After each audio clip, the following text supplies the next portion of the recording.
A good pizza is definitely something that can be enjoyed and craved for. This is a medium crust pizza inspired by Italian flavors. I'm making my own pizza sauce. So tomato sauce in, about 330 grams. Then I'm using this hand blender to smoothen it since there are chunks of tomatoes inside. Then add 1 clove of crushed garlic.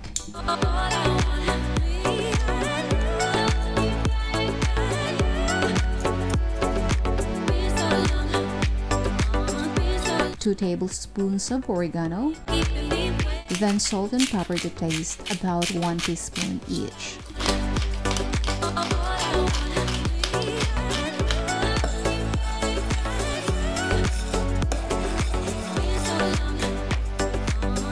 Then heat the sauce to cook the garlic. Let it simmer for a while, and if you taste it, if there's still bitter taste in it, that means the garlic is still raw. Season it with salt and pepper to taste. Simmer it for a little while until the bitterness is gone. You can also buy a ready-made pizza sauce in the store. There's a lot available if you prefer less hassle. It's also important to use a quality tomato sauce since this is the base for a good pizza. So let's cool it first while I'm making the dough. Start with 2.5 cups of all-purpose flour, 1/2 teaspoon of salt,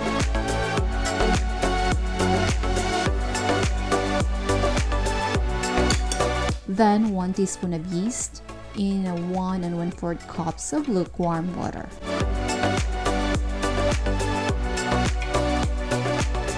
Pour the water inside, then start mixing.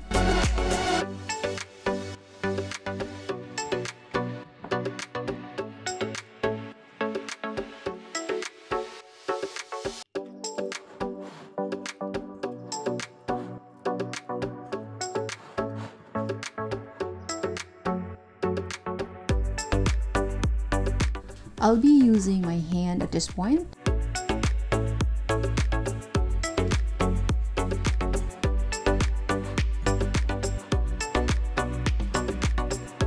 And if you noticed, it sticks a lot, but don't worry, as we'll add a little bit of flour for dusting.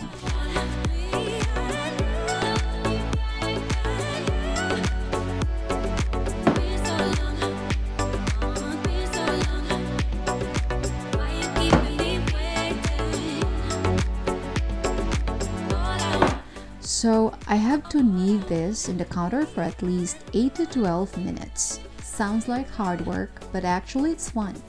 If you have electric stand mixer, the better because it's less hassle.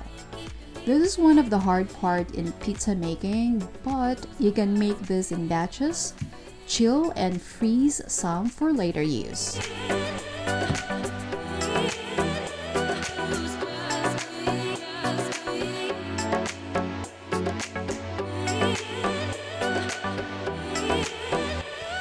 So if you see the consistency is getting better, just add some dusting flour in it. If it's too wet, and the correct consistency here is the bottom should stick if you pull. Must be like this. It can be too hard as well, as we won't get the desired result.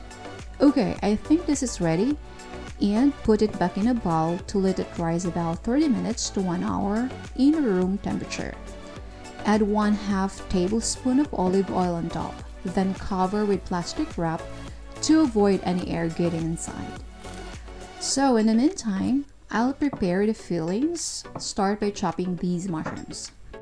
You can choose a variety of fillings you like. This is absolutely a freedom of choice.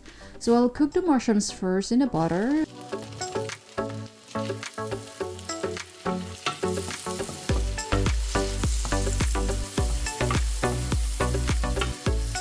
Then season with pepper. I'm not putting salt as I'm using salted butter, and this doesn't need to be fully cooked as it will be cooked later in the oven. Then I would like to put some onions too. I will slice these into rings like this.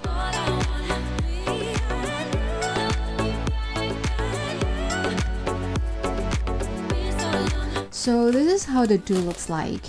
It only rises a little since it's only 30 minutes. I'll knead it one last time, just maximum 1 minute.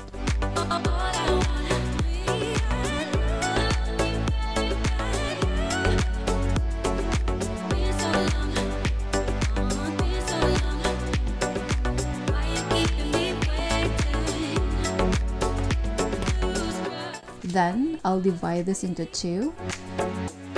Chill the other half for later use. Then start forming it into a round pizza. Always dust if necessary. And a quick tip, the crust will get more crisp if the dough is cold.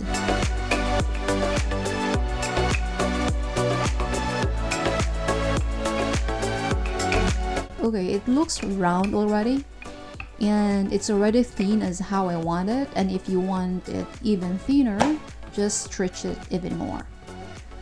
So time to add a pizza sauce.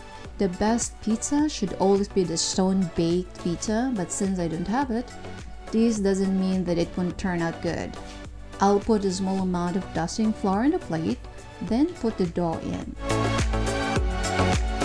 Put the pizza sauce and spread it evenly throughout the dough. What I will do next is I will put it in the oven first, enough to dry it out a little bit, and the dough is getting cooked a little bit as well. This is to prevent the fillings from burning otherwise.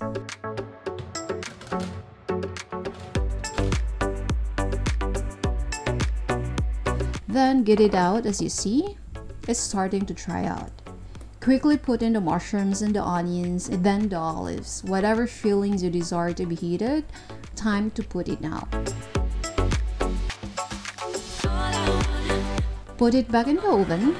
Then 5 minutes before it's ready, put the cheese on top, and this is to prevent the cheese from burning.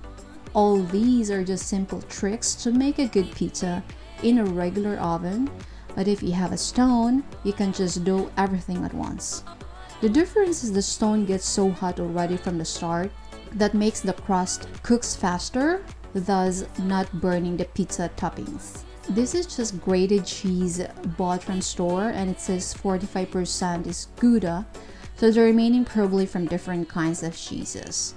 Feel free to add your favorite cheese if you have, as it's one of the foundations of a good tasting pizza. Then once it's melted, pizza is ready. I would like to top it with fresh mozzarella cheese curds. You can either melt this in the oven for a minute or just simply eat it like this. Then fresh slices of tomatoes is next. I prefer it fresh to prevent the crust from getting wet, as tomatoes are usually watery when cooked.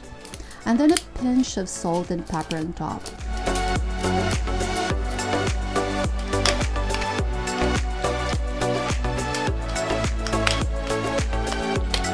And nothing more Italian than having basil in a pizza. Enjoy while it's hot.